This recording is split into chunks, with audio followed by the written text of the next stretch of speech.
tankless water heater. Restrictions apply. The following is a paid program and does not necessarily reflect the views of WSIC. Well, good afternoon, Lake Norman, and welcome to Town Talk. We're coming to you live from WSIC, the Real Talk Studio, nestled on the banks of beautiful Lake Norman, streaming worldwide from Sydney, Australia, to Gray Court, South Carolina. Population 764. I'm your host, Bill Russell, President of Lake Norman Chamber of Commerce, one of the largest chambers of commerce in the Charlotte region. My guests today are Carroll Gray. He's with Carroll Gray & Associates. Michelle Hoverson, the Executive Director of Lake Norman Community Development Corporation. Lily Blakely, a senior at Woodlawn School and a founding member of the STEAMfest team, and we're going to talk about that. My producer, Bill Blakely, in the other room. Bill, do you know the significance of March 20th, other than it's one day after spring? I do not. You've got me again. You've got me penned. Do you think I would learn? Harlan Sanders founded Kentucky Fried Chicken March 20th, 1930. Bless him. And do you know KFC operates in 120 countries and territories around the world and sells an estimated 12 million pieces of chicken per day. Oh, God. I don't know if that's tasty or not. 12 million That's a pieces lot of chicken a day. That's a lot of chicken. That is a lot of chicken. That's a lot of chicken, especially since Harlan started cooking it up. Bill, you been to Gray Court, South Carolina? I have not had the pleasure. You been to Gray Court? I'm not. You ever heard of Gray Court? No, I've not. Lily, I'm going to learn something new. Gray Court. Gray Court is in Lawrence County, South Carolina. And Mr. Gray, you were born and raised in Gray Court? That's right, I have to confess. And how did Gray Court get its name? Because I looked that up. Theoretically, my grandparents had this little farming community there, and they named it after a place in London. They had gone over there in 1895 and saw Gray's Court, a little place in London, and came back and basically used the same name. Wikipedia, and I'm not going to dispute you because you're always right. Wikipedia said that the railroad came through, and one of the conductors said that there was a lot of grays there, and so they came up with Gray Court. But you're probably your story sounds better than my railroad story. Well, it's basically they used to say we have a lot of grays, Armstrongs, and Bermuda grass. I hear you, Bill. Andrew Johnson, our 17th president. He worked as a tailor in Lawrence County in the 1820s.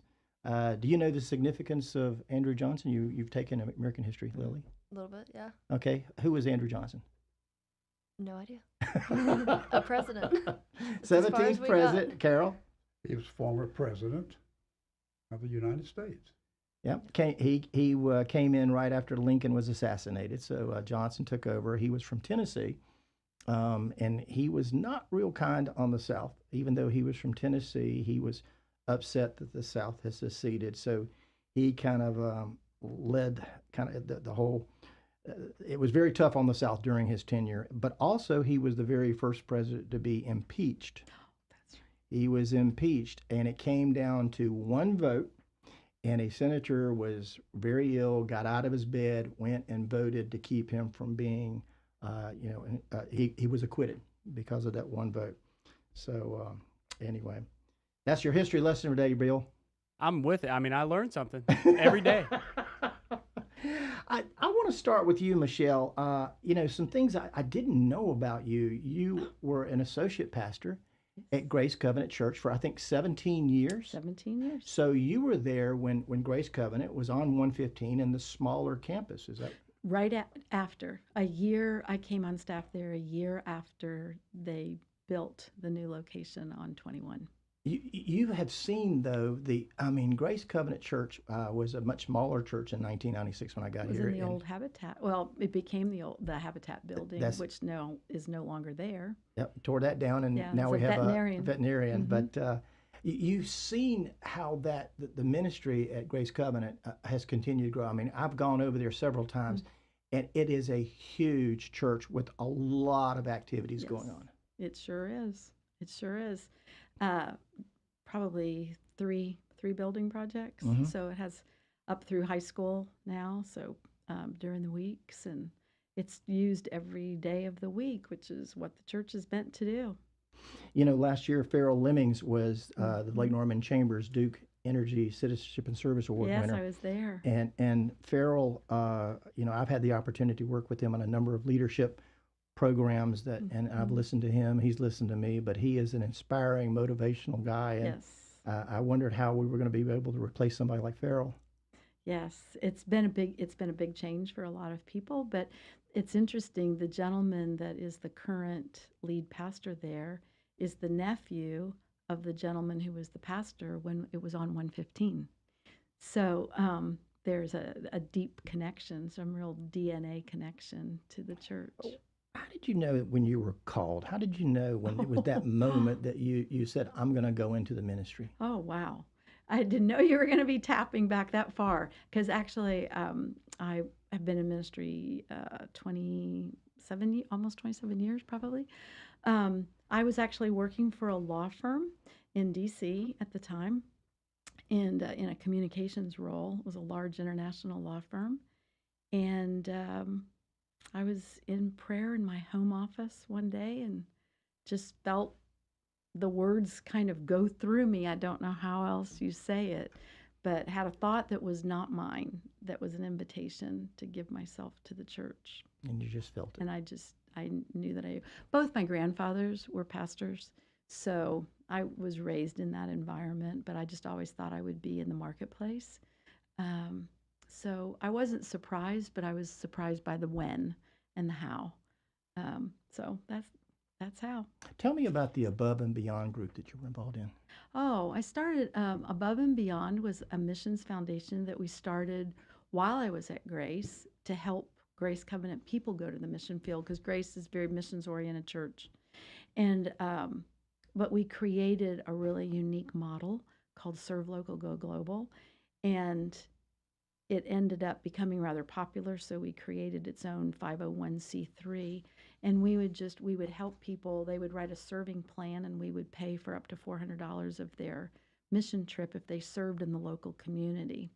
So they had to write a serving plan, and so I actually left Grace to run that full time. So we helped about 2,400 people go to 82 nations, and they served a little over 20,000 hours in their local communities before they went on their mission trip.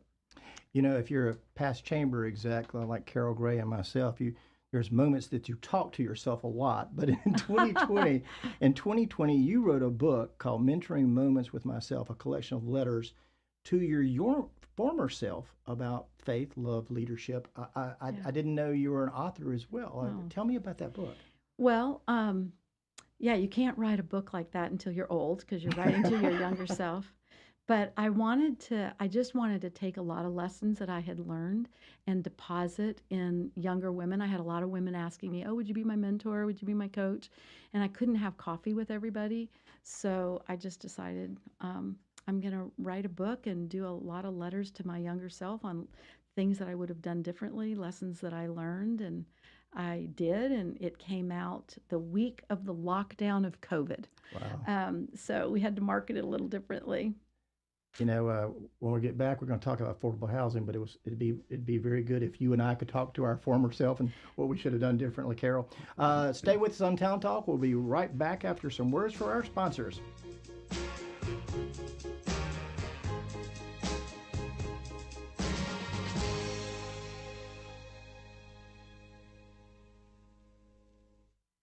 Keep it right here. Those of you who are streaming on our platforms, we thank you for staying with us on Facebook and LinkedIn and X. And you know, do you X? Do you X? I do not know. But you know what we're talking about, Yes. Twitter. Mm-hmm. Yeah, I'm still getting used to the whole thing Kinda of hard. it used to be Twitter, now it's X. It's sort of like the whole Prince thing, where Prince just got rid of his name and he was Yeah. a symbol. Yeah. But what are you mostly Instagram? Yeah, mostly Instagram. Instagram. That's really any other platforms that you're really on? Not really. Not Okay. regularly. Well, we've got a whole host of people that are watching us probably on Facebook and probably YouTube as well. But today, the Chamber of Commerce, and it's still going, well, it just ended, 11 o'clock to 4 o'clock. We had a blood drive with the blood bank. And we had WSIC and Rose Pharmacy. They were partners of ours, and we've been promoting that. And I talked to the people from the blood bank, and they were very happy with the number of people that came out. So anyone who stopped by the Lake Norman Chamber of Commerce today and gave blood and gave the gift of life, thank you so very much for doing that. And I think Justin Gazeppi's, he was certainly on the schedule to give blood. We hope, Bill, that he went by there and did that. I'm sure he did. He's a man of his word. Last night, the Chamber of Commerce, we had two events, and I was telling Bill earlier, Carroll, the Chamber, we had two events going on at the same time. We had an event going on with just entrepreneurs that were taking place at Williamson Wealth, where I had Robin and Jack Salzman talking about how they got into business, the things that they did, and his new venture with the pickleball court. He talked about that, and also her giving with Grace Foundation. So we had that going on. But at the same time that we were doing that, we had a business after hours in North Charlotte, South Huntersville at Viridian. And so the membership was down there doing a ribbon cutting and doing a little chamber business mixer. And we're over here with the entrepreneurs, so we were splitting our forces, but we seemed to be able to carry that off. Productive night. It was an extremely productive night, and we've got a whole lot of other things going on. For you who are streaming with us, I think we're going back at about 20 seconds live, so thank you for staying with us, and we're going back to Town Talk. More tickets and information at merlefest.org. Listen each morning to Good Morning LKN for your chance to win tickets. Have an event you would like to tell people about? Yard sales, estate sales, and everything in between? Visit WSICnews.com and click on events to submit your event today. Lake Norman Chamber President Bill Russell is on WSIC with Town Talk. Join in the conversation by calling 844-STUDIO-4. Now, back to the show. Welcome back to Town Talk. I am your host, Bill Russell, and I have Lily Blakely. She is a senior at Woodlawn School, and she is going to be sharing a little bit about STEAMfest in a little while. Michelle Hoverson, the executive director of Lake Norman Community Development Corporation, Carroll Gray, former president of the Charlotte Chamber of Commerce. I want to go back to you, Michelle, and yes, we want to talk about affordable housing and our workforce housing in the area. But I was reading on your bio, you graduated from Washington College, and you served in the White House press office. That just, I mean, That's amazing. Under what administration? Carter. Carter. Okay. Mm-hmm. Okay. Tell me about that. Well, I had served on his campaign. I was young, no mortgage, and very interested in the political world, fresh out of college, and was fortunate enough to be the director of volunteers for the inauguration. And that just led into a press office job, because that's what I had done during the campaign. I did what was called advance work, and so I was an advance person, and it was a natural flow over. So it was interesting. It was fun. I have to say, it's a time in my life I'll never forget. And there's nothing like the day that you turn in your White House pass and you're able to go in the gate one day and you're not able to go in the gate the next day. So I have a lot of respect for any of those, the White House press secretaries that actually get up in front of the whole gaggle of all of the media, I couldn't have done it. and they have to answer the questions about what the president really meant versus what he or she might have said. It's just amazing. Not my skill set. Oh gosh. No, I was behind the scenes doing planning of trips and things like that. And no note cards, or I mean, they have a notebook, but most of them they're just looking straight at it and going with it. Yeah. Graduate of Washington College, one of the 10th oldest. It's the 10th oldest college in the United States, and the first college chartered after American independence. I thought that was fascinating. One of the few that George Washington actually signed the charter of the school. You did your homework. I'm impressed. How about that? Okay, let's switch gears. Let's talk about what is the Lake Norman CDC. Well, it stands for, this has nothing to do with health. It stands for Lake Norman Community Development Corporation. So it focuses on advancing affordable housing, because we have a definite affordable housing issue in the Lake Norman area, and we want to see greater movement in the availability of attainable affordable housing. You know, Lake Norman is looked upon as being a very affluent region, and it is in certain sectors. I mean, we've got some beautiful, beautiful homes here, but there are pockets of poverty still here in Cornelius, Davidson, Mooresville. Sure. But affordable housing, it's important to remember, Bill, that affordable housing doesn't have to do with poverty.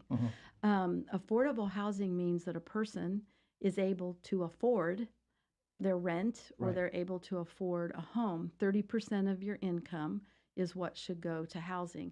And we have a housing problem for what I call the missing middle. We have individuals that are serving us in our community, like police officers, firefighters, teachers, retail workers, who are making between that 60 and 100% of the average median income. So you take an average teacher, $44,000, but to afford rent in the Lake Norman area, which is an average of over $1,900, they should be making $84,000. Right. So that missing the middle income individuals are missing housing, and it's very stressful. And they're having to move out of the area, which puts more cars on the highways coming back into the area because Cornelius, for example, 90% of the people who work in Cornelius drive in from outside of Lake Norman. So, and that's a lot of the reason is because they can't find an affordable place to live. So we want to see that change. Yeah, and you hit on exactly what I was going to ask next. And some of the teachers that teach in our schools, whether in the teaching at Woodlawn or teaching in our public schools, our firefighters that are here, our police officers who serve our community. In many cases, they actually can't afford to live in the communities that they serve. That's right. I just received an application a week ago for our rental assistance program from a police officer who works in Lake Norman, has to live in Harrisburg. So he has a long drive, 3 children, the stress of getting home in order to make a game or, be involved in things as a first responder. That's a long distance to have to drive back in. And it really helps the community when a police officer is able to see students or neighbors in the grocery store, run into them, not be outside the community coming in, but be a part of the community. So we really want to assist that median income individual with more opportunity to attain affordable housing. Carroll, I was down at the Cornelius Town Board meeting a few weeks back on a rezoning issue for Royal Bliss, which was overwhelmingly approved by the town. But you were making your presentation and you were talking about specifically, without bringing up the individual, but somebody whose their rent had gone up, and they were on a fixed income, I believe, and their rent had gone up astronomical. And you talked probably about 32% was probably what I was you presenting. were talking about it, last year. Just the absolute shock of Yes. that going up. Yes. So talk about that, but also talk about the assistance that you provide. Well, last year was a very traumatic year for a lot of people because the lid on rent increases during COVID lifted. And there were just a lot of properties that were raising their rent 25 to 37. I even had some people tell me 37%. So if you're on a modest income, if your rent goes up $300-400, that's not a lot of people don't have $300 to $400 margin in their budget. Not with healthcare going up the way it is. Childcare has gone up a lot in the last couple of years. So, we had a program that was helping seniors. We still have some money left in that program. So if there is a senior that's listening and their rent has gone up more than 15% in the last 12 months, they could get a hold of us, and I can tell them more about that program. But our main program right now is a rental assistance called the Rental Bridge program, and it's for people who earn between 60 and 100% average median income, who want to live in the Lake Norman area because they work in the Lake Norman area. So we help people either stay where they're living so they don't have to move out to Statesville or Lincolnton or something like that, leave their rental unit, or we'll help somebody move into the Lake Norman area. Michelle, how does somebody apply for something like Just that? go to our website. They can download the application, all the criteria, and our website's very easy to remember. It's just lakenormancdc.org. So they can read what the qualifications are, and they can apply right from our website or call me. Is there a cap to the size of the grant, or Yes, what we try to do is help someone be at that 30%. So we will pay the difference to get them. So let's say that they're paying 45% of their income. Well, if we can get them to that 30% without going over $500 a month, that's basically what the program is. And it's a guarantee for 1 year. They have to go through a financial coaching program that's 4 one-on-one coaching sessions and some videos that they have to watch. And then we hold a second year for them. And if they complete that financial program and everything's good with where they live, they have good status, have paid their rent each month, then we bank a second year for them, which really helps somebody stabilize. It gives them time if they need to get on a wait list somewhere else. And hopefully through that financial coaching program, which is HUD certified, if they identify that person as potentially a participant in a special HUD mortgage program, then they will help them build a budget towards maybe at the end of that 2 years qualifying for a mortgage. So we find that's just good all the way around. There's a lot of wins in that. Carroll, you stepped away from the Charlotte Chamber, I think about 20 years ago. I'm not exactly sure, but it was about that time. Yes. But at one point, you were the presidency of the Charlotte Chamber of Commerce, 5,000 business member organization. How did you and the Charlotte Chamber tackle workforce housing? Well, we basically had a program that we worked on encouraging new business to come to Charlotte and local industry to expand here as opposed to somewhere else. And we focused on the availability of jobs initially through better jobs, and we were able to keep ahead of that fairly well over the years. The 80s and 90s, 2000s were good years for Charlotte and continue to be in the region. So we would do everything we could to create partnerships throughout the region to help prepare their industry, their region to receive new business. Sometimes you needed better roads, sometimes you needed better sewer lines, water lines, and you had to prepare to receive growth when somebody knocked on the door. So we worked very hard on that end.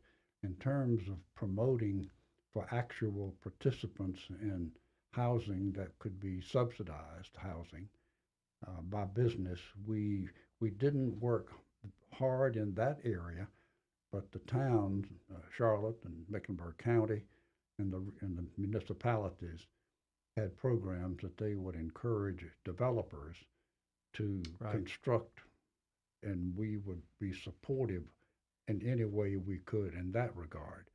But in terms of putting cash dollars into new housing, that was not something that we were involved with. Right. Today, Bill, I would say that companies are very concerned about affordable housing because it's a retention and a recruitment issue.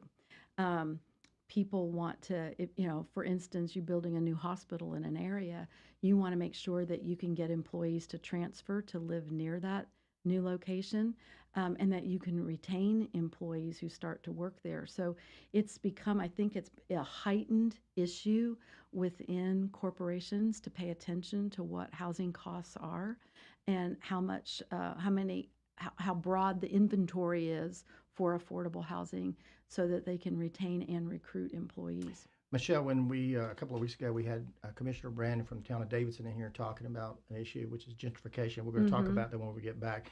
But for those of you who are with us, stay with us on Town Talk. We're going to go to a break and listen to some of our sponsors, and we'll be right back in just a few minutes.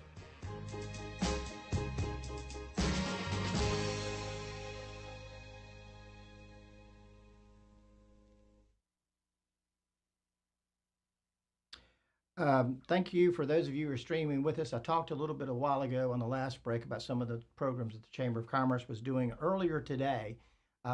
In addition to having the blood drive going on with the Chamber, we had a ribbon cutting at TLU Athletic Recovery and Wellness in Mooresville that I understand went really, really well. Carroll, last year in 2023, we had 52 ribbon cuttings that the Lake Norman Chamber of Commerce hosted. Now, again, that doesn't That doesn't equate with the Charlotte Chamber of Commerce, which had 5,000 members, but 52 businesses opening up and That's opening their impressive. doors. That Yeah. really is. One a week? Well, yeah, Lily, I got to tell you, when you see somebody who is opening up a new business and they've invested and many times they're taking a huge risk because they're investing their savings to get it going, and you see them with the scissors in their hand and they're cutting that ribbon and they got their family around them. It is a proud moment when you see a business do that. For sure. And that's one of the highlights, I guess. In my tenure of being the president of this Chamber of Commerce is just being able to participate and watch those people as they're cutting that ribbon. That's just neat. Has to be rewarding. It is. Yeah, I had the opportunity once to cut a ribbon with Arnold Palmer. Oh, did you really? On one of his dealerships. Okay. So that was very memorable. Last week we had a Focus Friday here at the Chamber of Commerce, where on the third Friday we have a briefing on some type of community or legislative issue. And last week we had our police chiefs from Cornelius, Davidson, Huntersville. So we had Kim Davidson, our new chief from Davidson, David Balcom. Actually, they're all new because we had all of our police chiefs kind of step down at the same time. But David Balcom, the chief of police here, and then Barry Graham, the chief of police in Huntersville. All of them talked about community policing. Dave Yoakum with Business Today, Cornelius Today was there, and he wrote it up. So we did that. Again, got a lot of things going on at the Lake Norman Chamber of Commerce. Tomorrow night, we have our chamber annual meeting. It is 36 years since the Chamber of Commerce was started in 1987. Our business person of the year is Joel Olson, and I think you know Joel at O2 Energy. Yes, yeah, I do. He has the, he's just done fantastic with his business and growing that. Has a solar farm. Didn't they win something last year at last year's gala? They're not Joel. Entrepreneur or the business. Did the business win something? Because I remember them being featured somehow. Was he a present? Maybe he was a presenter. Yeah. No, not him. But and then Justin Kazepis, who is our station owner here, is going to be our entrepreneur of the year, which is the McIntosh law firm Passion to Succeed. And again, Justin coming in, making the changes as he's done. He is a local product. He went to, I think, Hopewell High School and is from Huntersville originally. So again, those of you who are streaming, we're going back live in just about 30 seconds. So stay with us and we'll be back at Town Talk. Cutting costs by eliminating several unprofitable routes, several out of Los Angeles International, several out of Fort Lauderdale Airport. Meantime, the union for 20,000 Southwest flight attendants has tentatively agreed to a new contract. The rank and file, though, will still have to vote on it. Tom Busby, Bloomberg Radio. Call now to speak with Lake Norman Chamber President Bill Russell at 844-STUDIO-4. It's Town Talk on 105.9, 100.7 WSIC. Welcome back to Town Talk. I'm your host, Bill Russell. We have Michelle Hoverson. She's the Executive Director of Lake Norman Community Development Corporation. Lily Blakely, with a senior with Woodlawn School, and Carroll Gray, former president of the Charlotte Chamber of Commerce. And before we went to break, Michelle, I was telling you that I had Commissioner Brandon in here a few weeks ago. Also, Ruby Houston was here a few weeks ago as well. And we were talking about gentrification, particularly in Davidson, and seeing some of in Smithfield too. What you see is some of the families who have lived there all their lives.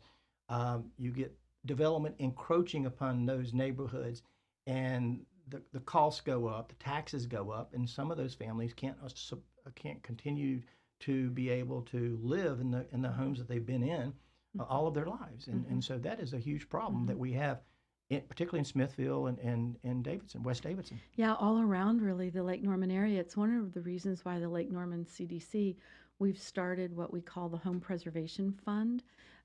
Which is really the applicants are nonprofits that do critical home repairs, because one of the things that can happen, someone can own a home that is affordable. For them, they have a lot of equity in it, a lot of time in it. But if they have a critical repair, like a septic tank has to be repaired, or the roof is caved in, or they've got mold, and they don't have the money to replace that, they can actually be in a situation where they would have to sell their home.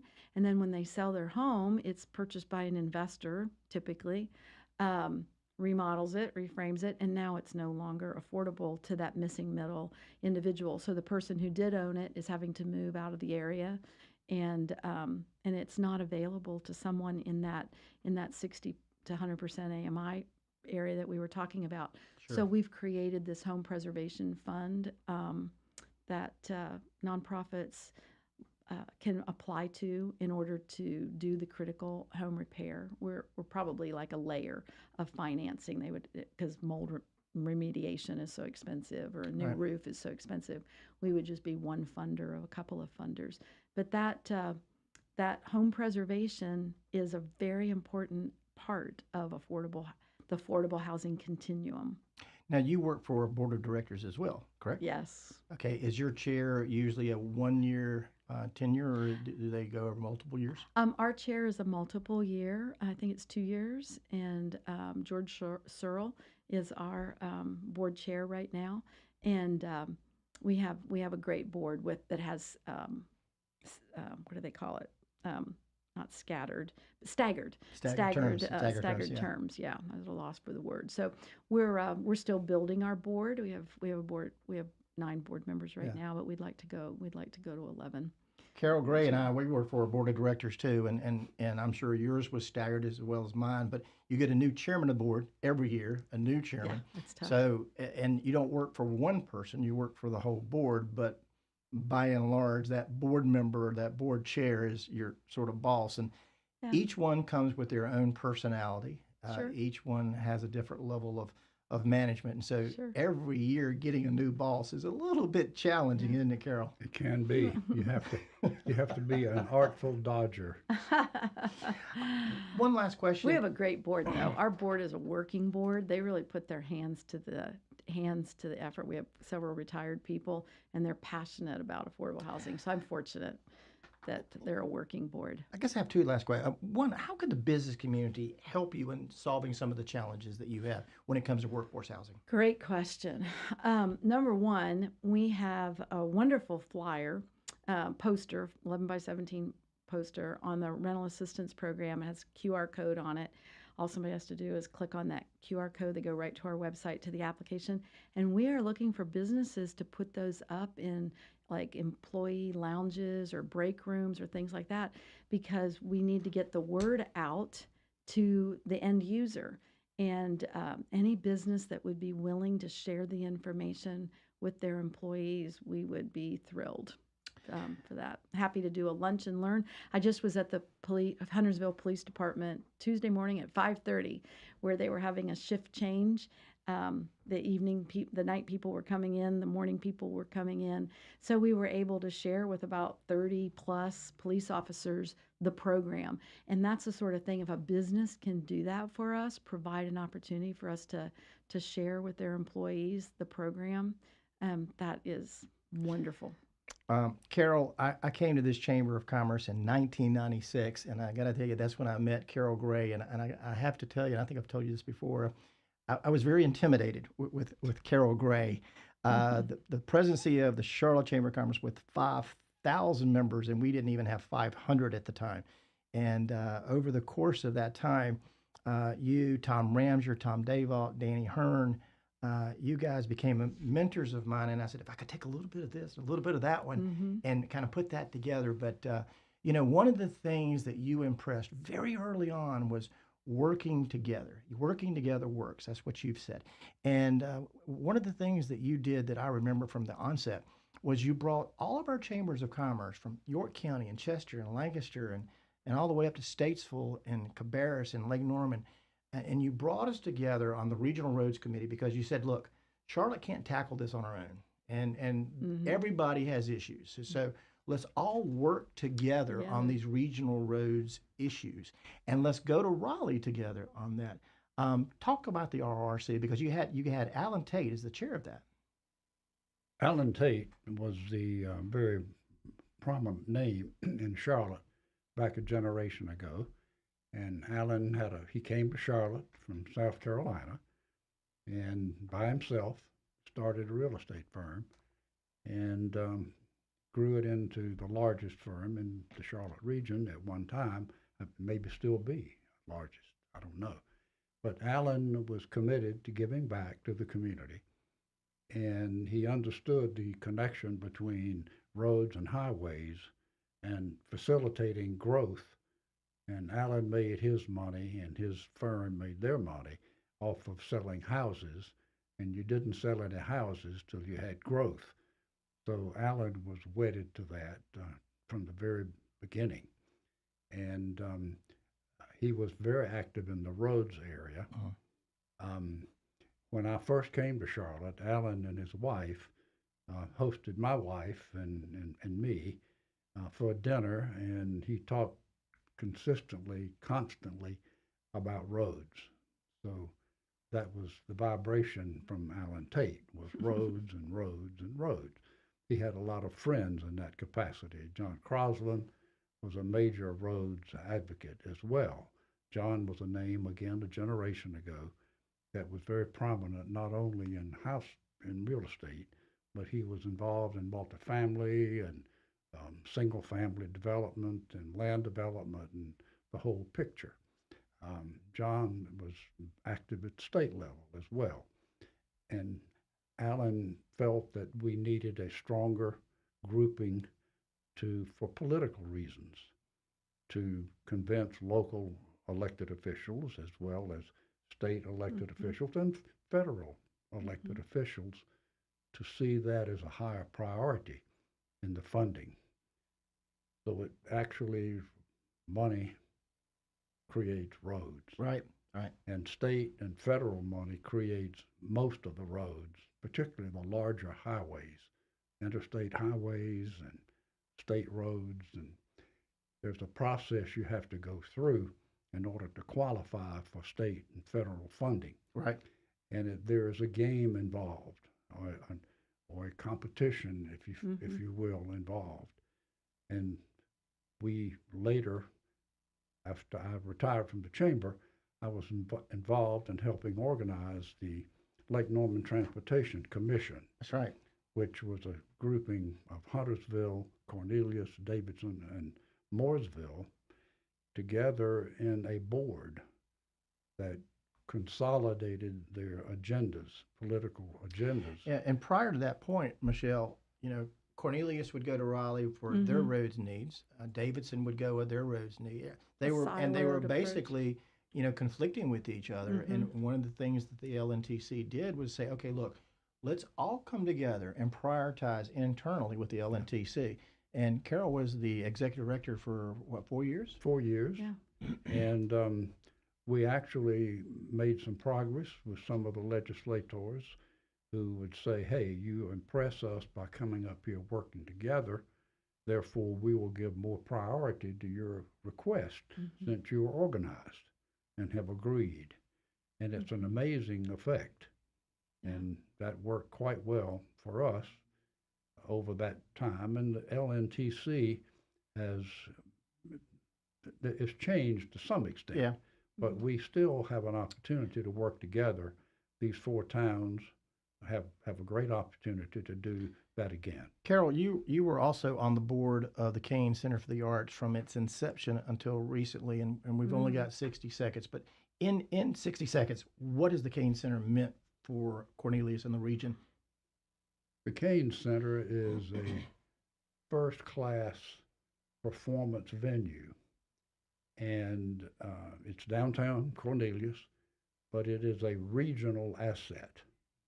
The Kane Center cannot exist without regional support, not only financial support, but customer support. Right. And the Kane Center also is a neighborhood community development organization. So it is a great asset for the whole Lake Norman region. It sure is. We're going to go to a break and hear from our sponsors. And when we come back, we're going to hear about STEAMfest, which is coming up this weekend from Lily. Yep. So stay with us on Town Talk. We'll be right back.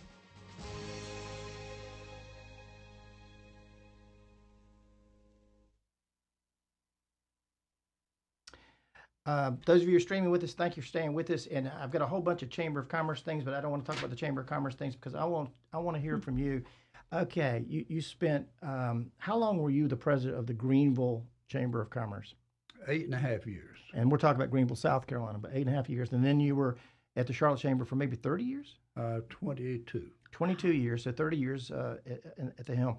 Looking back on your career in Charlotte, what are you most proud of at the Charlotte Chamber of Commerce? I could talk about number of jobs, and I really haven't added that up, but we brought a lot of jobs to this region.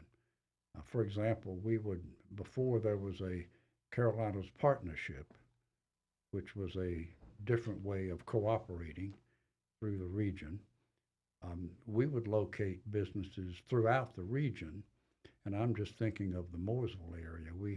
We helped locate 2 big manufacturing plants outside of Mecklenburg County in Iredell County. For example, Terry Orrell.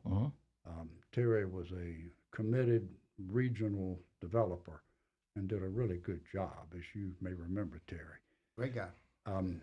But on a personal level, an actual thrill that I had is seeing the Lufthansa 747 land in Charlotte for the first time.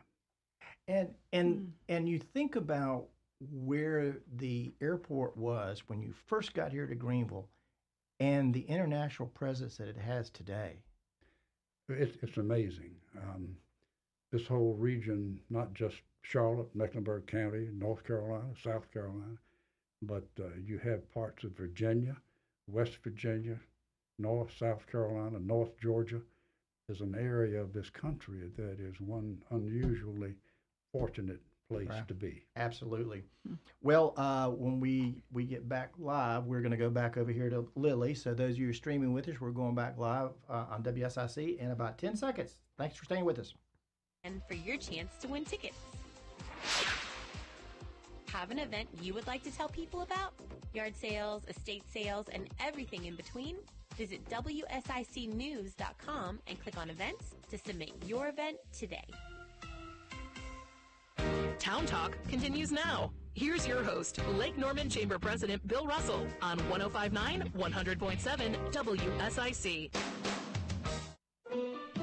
Welcome back to Town Talk. I'm your host, Bill Russell. We have Carroll Gray with Carroll Gray Associates, Michelle Hoverson with the Lake Norman CDC, and Lily Blakely. She's a senior at Woodlawn School. We just had station owner Jessica Zeppi step in, and yes, he did give blood today at the blood drive. So I'm happy about that. So Lily, I want to read this bio because Lee put this together for me. This is, and you wouldn't do this. You wouldn't talk about yourself. I know you wouldn't. Carol and I would talk about ourselves, but you will not. Lily Blakely, she is a senior at Woodlawn School and a founding member of STEAMfest, which we're going to talk about. She's graduating in spring studying neuroscience on a pre-med track in college.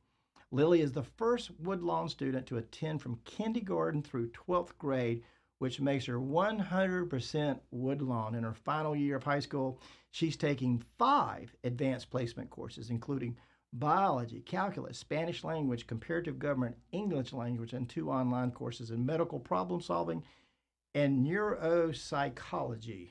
I'm not even sure what that is, Carol.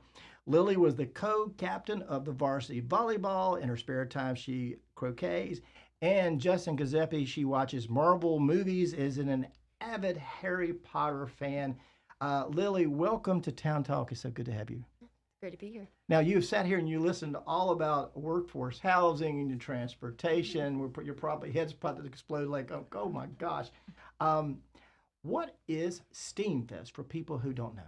Yeah, so STEAMfest is an annual event that we have at Woodlawn School. It's a celebration of science, technology, engineering, arts, and mathematics.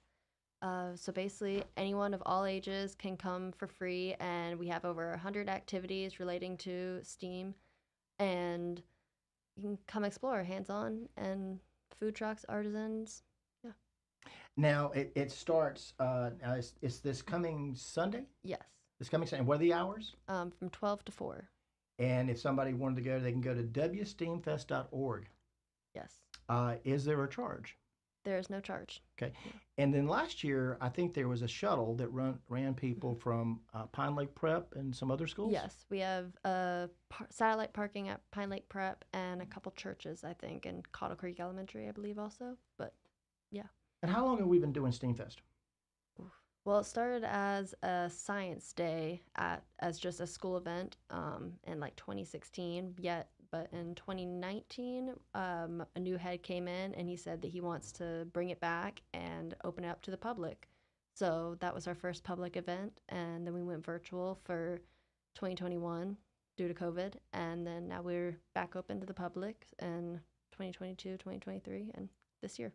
Now, last year I was there, and it was supposed to be a pretty day, and the sky just opened up. It just Yes. came down, but then it cleared off. But how many? So the year before was probably a better model. How many people do you expect this year at STEAMfest? We are expecting about 2,000. Right now we have 1,100 pre-registrations, and yeah. And what can if Carol and I were going over there, what could we expect to see? Lots of people, lots of kids running around, smiling, hopefully. A lot of Yes. experiments going on. Oh, tons, yeah. My favorites are the exploding gummy bears. They're kind of a classic there. Exploding gummy bears. Yeah. Okay. And we have some engineering. Got a guy that brings his robot arm you can play tic-tac-toe with. Yeah, hopefully a lot of people running around doing STEM activities, some live music. So a lot of engineering type of things and these are really the students are putting these together, right? We have some student booths, and we have booths from colleges, Davidson, UNC, Central Piedmont, Mitchell, and just people around the area who've wanted to come make an activity for some kids and contribute. Is there any video footage if somebody wanted to look at see what happened prior? Is there anything on YouTube? Yes, if you go to WSTEAMfest.org, we have all the videos on there. Okay. And will Lily have something going on? Oh, well, I am the volunteer coordinator. I took on that role last year, so I'm pretty much just running around with a clipboard the entire time, but I will have a booth for my capstone, which is gender discrimination in healthcare. Marvel movies. Okay, who's your favorite Marvel character? Black Widow. Black Widow. I don't even know if I know who Black Widow. Okay, Bill, who's Black Widow? She's a good one. She's is that the no?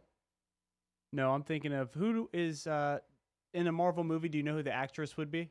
Scarlett Johansson. Okay, that is who I'm thinking of. Yeah, love Scarlett. Love Black Widow. Now I always get them mixed up. Is Marvel Superman? No, he's action. No. Okay. Yeah, he's DC. Spider-Man? Marvel, yep. You're on it. Yeah, he's back. You're back. All right. Okay. Yep. All right. Yeah, Iron Man. Yep, all my friends, pretty much. Okay, back to STEAMfest. Why should somebody attend if they've never been to STEAMfest? Why should they go to STEAMfest?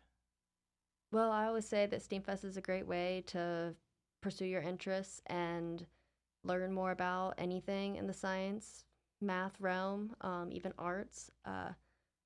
Yeah, there's just activities, lots of running around. I would say just come out and explore, see what you like. You can maybe find what you like, and yeah. You're 100% Woodlawn. We talked about that, K-12. What has been your favorite experience of your time at Woodlawn? Man, that's a loaded question. My favorite thing about Woodlawn is really just the projects, the atmosphere. We do a project-based learning, and I really like a lot of those projects. I've gotten to do projects about like food allergy stereotypes, surgery during wartime. Like, that's kind of my favorite thing just about it. I don't know of a specific memory or event because it's been so long that I've been there, but it's just been a great time. I'm able to explore my interests and make learning fun. You talked about you're probably going to go into a medical field, Yes. Something along those lines. Michelle, you were an entrepreneur, probably still an entrepreneur. What advice do you have for somebody like Lily that's starting to make her career? She's early on, she hadn't gone to post-secondary education. Looking back, what kind of advice would you give this young lady? Wow. I think my first advice would be very strategic about having some people in your life that can coach you, mentor you, that are at least 10 to 20 years older than you are. Mm-hmm. And learn from them. Learn from them. We are the person we reflect the people who surround us. So I would just be really intentional about the people that surround you. Yeah. Thank you. But mentors are so important. They change from season to season, different years, but there's so many people that you can learn from that you don't have to make the same mistakes that they made. Carroll, I mentioned in the very opening that the Lake Norman Chamber of Commerce, which is right at 850 members, is one of the largest chambers of commerce in the Charlotte region. I could not have made that boast when you were at the helm of the Charlotte Chamber, because you had 5,000 business members in the Charlotte Chamber. The Charlotte Chamber, they made a decision to kind of morph into the partnership, and what we really have now is an EDC on steroids. It is not a chamber of commerce. They would be the first ones to tell you they're not a chamber. They don't put on programs for entrepreneurs or for professional development, no networking meetings like we would have had. They still, Charlotte Chamber or the Charlotte Regional Business Alliance, has always been the premier advocacy organization in the Charlotte region, bar none, and they still are. And they are the premier economic development organization in the area. But looking back on that, you being at the helm of both the Greenville Chamber and then the Charlotte Chamber, what kind of advice do you have, not only for Lily, but for any entrepreneur or business owner that is fixing to take that plunge and make that risk to invest in their business? What advice do you have? Well, keep in mind that all of us today are here because of people who came before us. And giving back is part of the ethic of the Charlotte region, North and South Carolina too, as well. But give back something to the community. And regarding, Lily, your advice, I'll throw one thing in. Persistence is really important. You're entering a education track that's going to be tough, and staying at it is going to be a big, big deal to show up. You'll do well. But back to the business community, obviously you have to have a service or a product that you are promoting. Stands out. And I think you can find there's a lot of interest, a lot of young people. Charlotte's getting younger every year. Now, I'm getting older, thankfully, but a lot of young people are coming to Charlotte. So there's a lot of opportunity in Charlotte for all kinds of things. Keep coming. Carroll, I mentioned that the Regional Business Alliance is, and in the Charlotte Chamber, its predecessor was, extremely active when it comes to advocacy. That is something that we as a Lake Norman Chamber of Commerce try to make sure that we're doing. Most people don't join the Lake Norman Chamber of Commerce per se for advocacy. They join probably to network and to meet more people and expand their business base. But the fact of the matter is we have a former state senator, a two-term mayor, a two-term senator, who is now my board chair, but he was my public policy chair. And Carroll, you know this about Jeff Tart was, yes, he was a Republican, but he didn't always do exactly what the Republicans wanted to do. He sometimes reached across the aisle to the Democrats, so he made friends on both sides. He really did. Jeff is a rare guy. He's still involved in a lot of things in this region, the Lake region, and he ran for auditor. Did not get nominated by the Republican Party, but Jeff, stay at it, my friend. Well, that just means that we got him a little bit longer over the Lake Norman Chamber of Commerce. Lily, want to thank you for being here, and good luck with STEAMfest this weekend. And Michelle, thank you for what you're doing with our workforce housing. Carroll Gray, thank you again for being my mentor. If it's Wednesday afternoon, we're talking about Our Towns on Town Talk on WSIC. We'll see you next week.